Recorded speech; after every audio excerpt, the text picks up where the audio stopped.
MPV 41 जोटा आम मान्यमकोंडा GP Kalimela tehsil आउ मोटू पुलिस स्टेशन रे जबरदखल मुक्त कराला जोटा कि 7 जन फैमिली जो मैंने एनकरेजमेंट करते सरकारी जगह जोटा कि प्राथमिक विद्यालय अच्छी से भितर से मैंने जगह अख्तियार कर बहुत दिन रही आसुले कि विभिन्न तांकर किए गाई गोरु रखुले किए गाड़ी रखुला कि जड़े माने व्यक्ति से जड़े महिला रोते जार कि लड़ली अलग जगार घर अच्छी कि आर्थिक अवस्था स्वच्छल अच्छी आ ग्रामवासी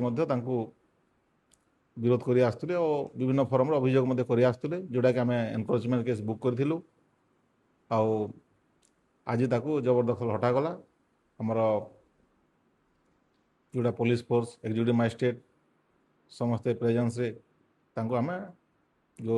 3टा घर थिला आउ 3 जन बाड़ देकरी ताको रखिथिले आ गोटे पोखरी मध्य थिला सेटाको जबरदखल मुक्त कराला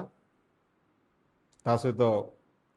अन्यान्य जो आमर एनकरेजमेंट केस अच्छी सेगुड़ा को आम नोटिस देइछु और ताको प्रोग्राम रखीछु आगो को जो माने जबरदखल करिसंती तांको मध्य जबरदखल मुक्त कराहब घर करते से घर को आम भंगा और आम गवर्नमेंट अधीन को अणाजिव।